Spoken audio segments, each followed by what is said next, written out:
2013년 영국 일간지에 특이한 전면 광고가 실렸다. 우리는 당신의 성별이나 출신에 지금 무엇을 하고 있는지에 관심이 없다. 당신이 무엇을 할 수 있는지에만 흥미가 있다. 지원을 고려할 때 당신은 친구나 가족과 상의하려 들지도 모른다. 그러나 그것은 시작도 하기 전에 망치는 일이 된다. 의논하고 싶다면 그 누구도 아닌 우리와 하라. 이들이 찾는 사람은 바로 스파이다.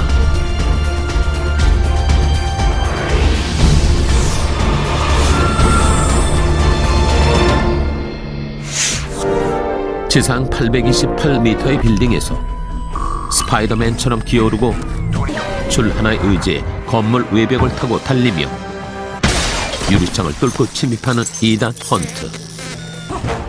그는 자신의 임무를 위해서라면 목숨을 담보로 한 아찔함까지 감수하는 스파이다. 역사적으로 스파이는 매춘 다음으로 오래된 직업으로 전해지며 활동의 기원은 구약 성서까지 올라간다.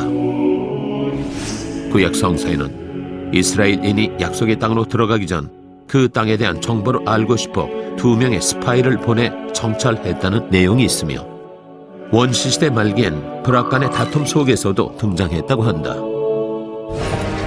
또한 중세의 전쟁과 궁중 암투에서도 스파이는 필수적인 존재를 할 정도로 중요한 임무를 띠고 있었으며 나아가 비밀 첩보국까지 설립했다는 기록이 있다. 영국 엘리자베스 1세 국무장관인 프란시스 월싱햄 경은 불안한 정치적 상황 속에 튜더 왕실을 지키기 위해 최초의 비밀 첩보국을 설립했다.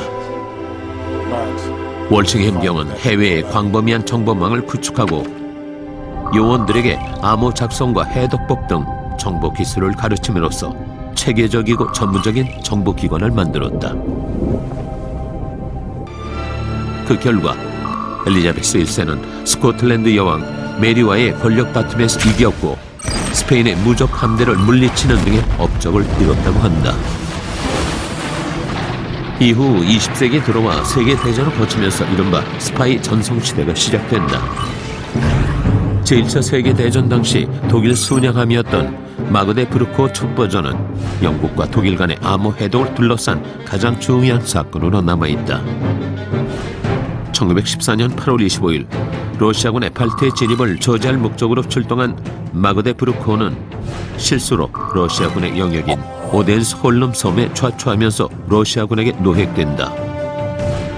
러시아군은 수개월 동안 마그데 브루코를 조사했고 독일군 함장이 미처 소각하지 못했던 2권의 암호책 원본을 발견하게 된다.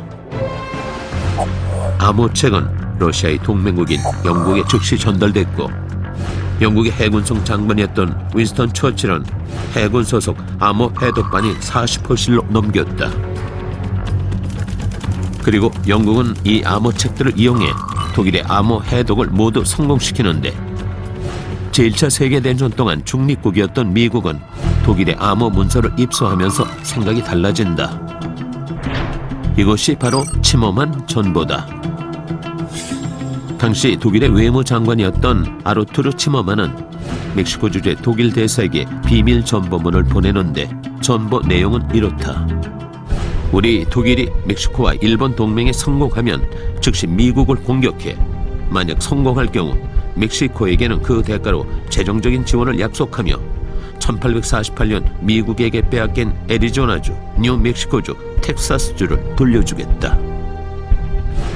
이 전보 내용을 입수한 미국의 윌슨 대통령은 자유와 정의를 지키기 위해서는 독일과 싸워야 한다는 선전포고를 했고 제1차 세계대전에 참여하면서 전세를 역전시킨다.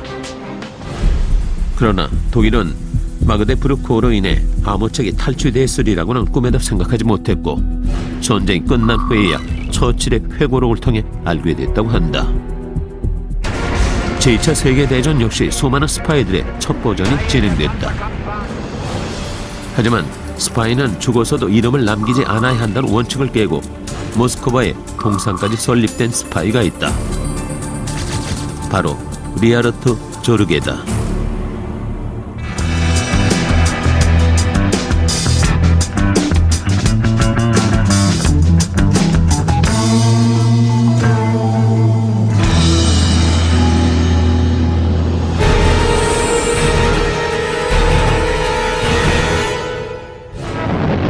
1941년 12월 1일 모스크바 공방전이 한참이던 시기 독일 육군 사령관 발터 폰 브라우히체는 적군인 소련군에겐 더 이상 대규모의 예비 부대는 없다고 보고했다. 하지만 독일군의 판단은 틀렸다. 독일군이 하나의 소련군 부대를 제거하면 다음날 또 하나의 소련군 부대가 그들 앞에 나타나 있었다. 대항할 힘이 없었던 독일은 결국 항복을 선택한다.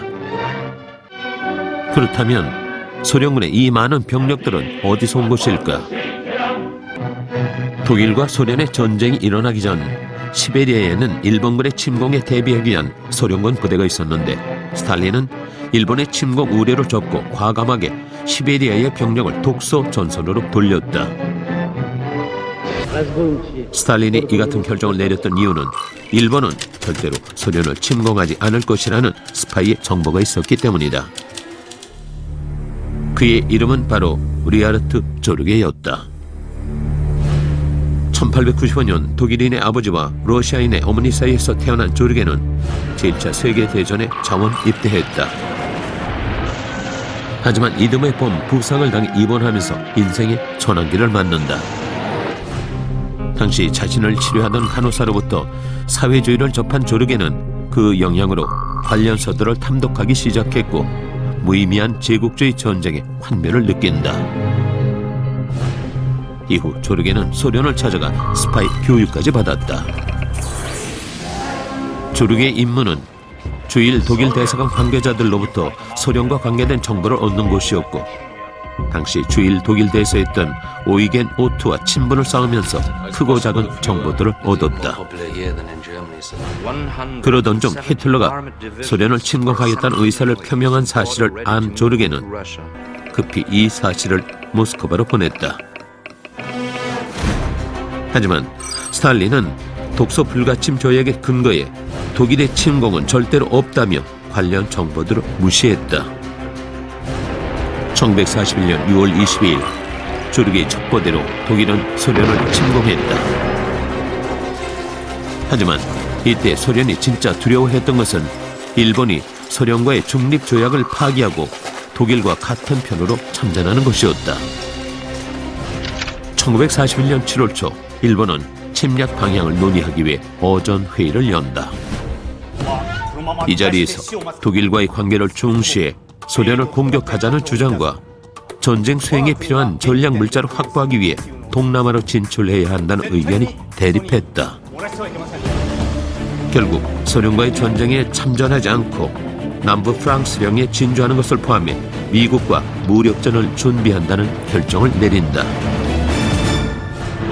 일본이 소련과의 전쟁에 참전하지 않겠다는 결정과 함께 시베리아를 공격할 의사가 없다는 조르게의 첩보는 제2차 세계대전의 흐름을 갈랐다. 소련은 일본의 침공에 대비해 소련과 만주 국경선에 집중 배치했던 시베리아 부대를 불러들여 모스크바 방어 작전에 성공할 수 있었고 이는 소련을 위기에서 구한 가장 성공적인 전략이었다. 그러나 조르게의 첩보 활동은 얼마 못 가 발각돼 1941년 10월 18일에 체포됐다. 소련은 공작금도 없이 일했던 조르게의 존재를 부인하며 일본의 석방 교섭에 응하지 않았다. 결국 조르게는 1944년 11월 7일 처형된다.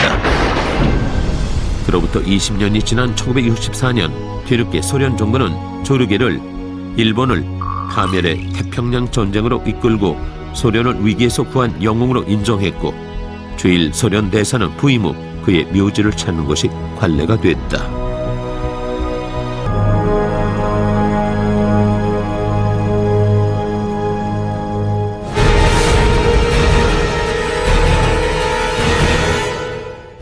세계에서 가장 유명한 첩보기관인 CIA와 구소련의 KGB 못지않게 유명한 곳이 바로 영국의 MI6다.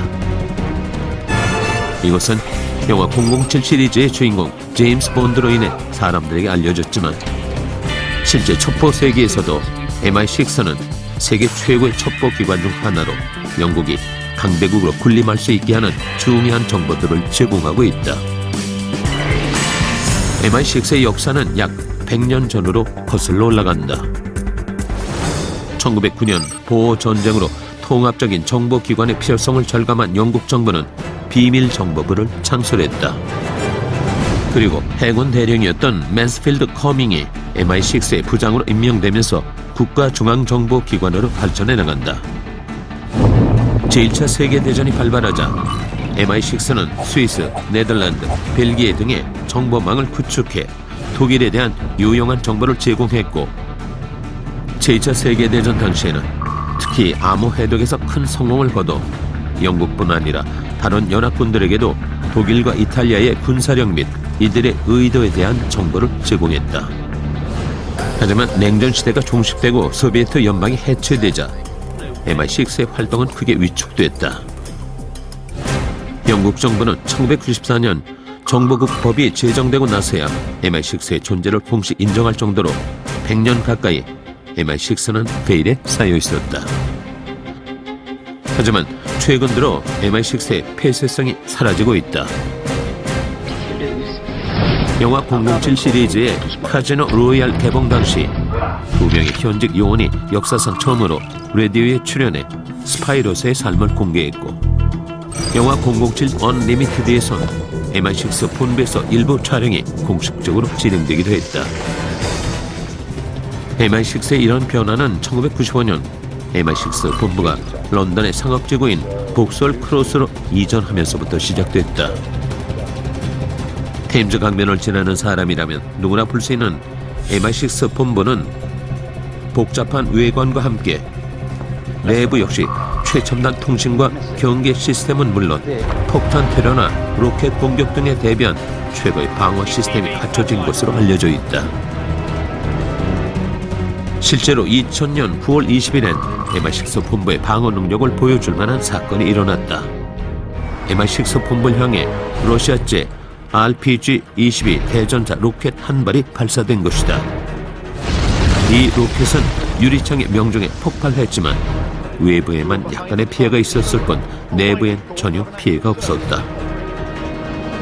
또한 MI6가 비밀리에 스파이를 모집하던 제도를 버리고 공개 광고로 시작한 것도 큰 변화 중의 하나다. MI6의 구인 광고에 기술된 스파이의 생활은 권총을 소지하게 되며 사막과 정글을 수색해야 한다. 영국이 의지할 수 있는 책임감 있는 사람이어야 한다. 단 환상을 버려라 라는 경고도 잊지 않고 있다. 이 같은 MI6의 변화에도 한 가지 지키고 있는 룰이 있다. 영화 007 시리즈에서도 나왔듯이 영국 비밀정보부의 부장을 알파벳 이니셜로 부른다는 점이다. 물론 현실에선 이니셜 M이 아니라 C로 불리는데, 이는 맨스필드 커밍의 이니셜로 그의 뛰어난 업적 덕분에 후계자들 역시 이 전통을 따르고 있다고 한다.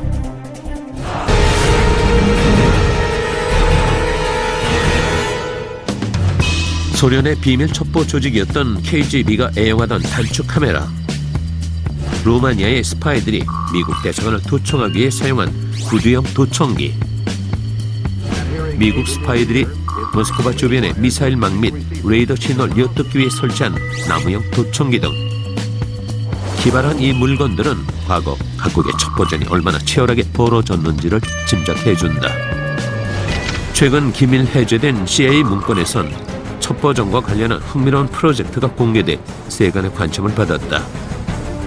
적에게 은밀하게 접근할 수 있는 고양이에게 마이크로칩과 송신기, 안테나 등 당시로선 최첨단 기술들을 동원해 적의 기밀을 도청하겠다는 야심찬 계획이 바로 그것이었다.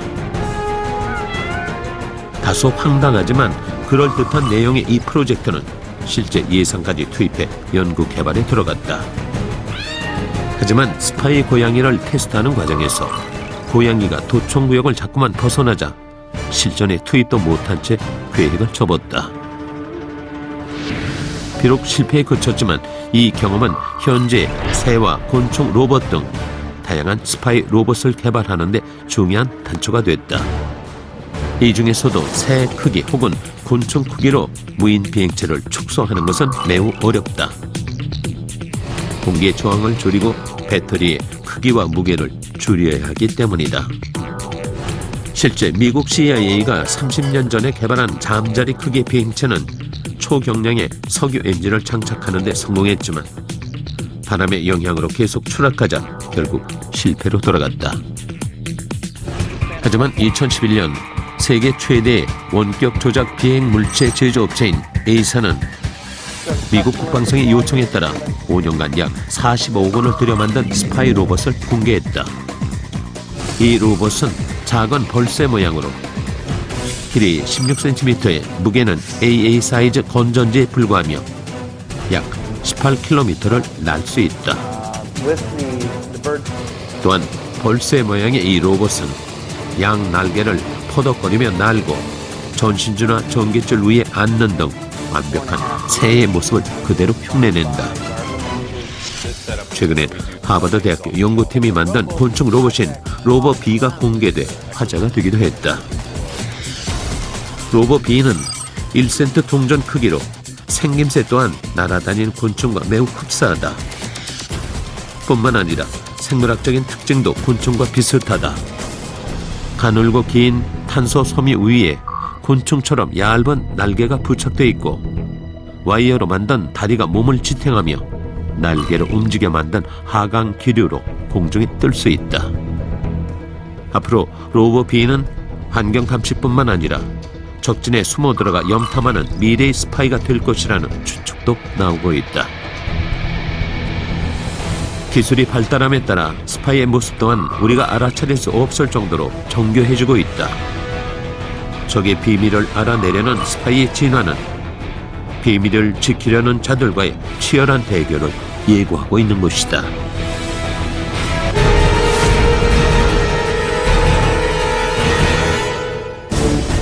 1990년대 초 소비에트 연방이 해체되고 냉전 시대가 끝나자 산업 스파이는 전성기를 맞는다.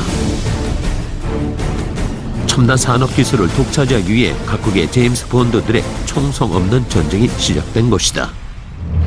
신기술의 집합소인 미국의 실리콘밸리는 산업 스파이의 천국으로 알려져 있다.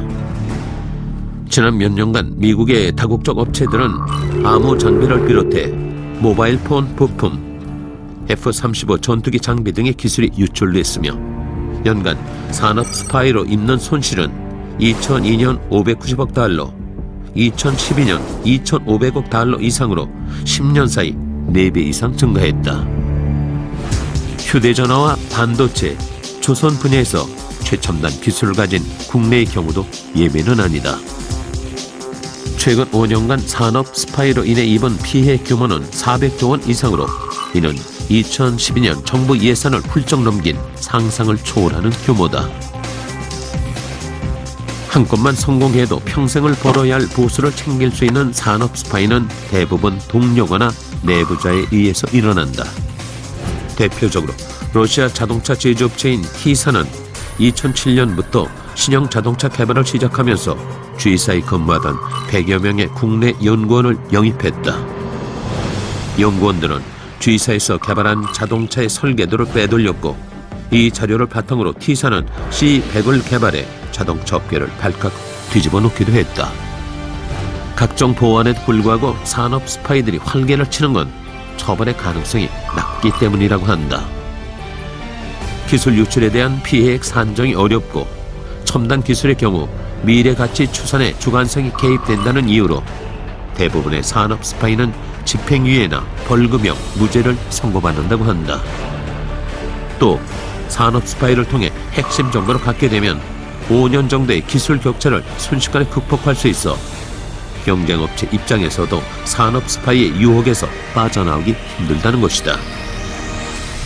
이런 문제점들 때문에 최근 산업 스파이에 대한 처벌을 강화하자는 법안이 마련되고는 있지만 처벌 강화가 해결 방안이 될지는 아직까지 미지수다. 그들의 이름은 존재하지 않는다. 오로지 암호명으로 존재한다. 때론 친구로 가장의 정보를 빼내고 목적을 이루기 위해서라면 잔인한 범죄도 망설이지 않고 저지른다. 그 순간만큼은 우리가 아는 이웃도 직장 동료도 아닌 냉혈한 가슴을 가진 스파이가 된다. 지금도 그들은 은밀한 그림자가 되어 우리가 모르는 어딘가에서 임무를 수행하고 있다.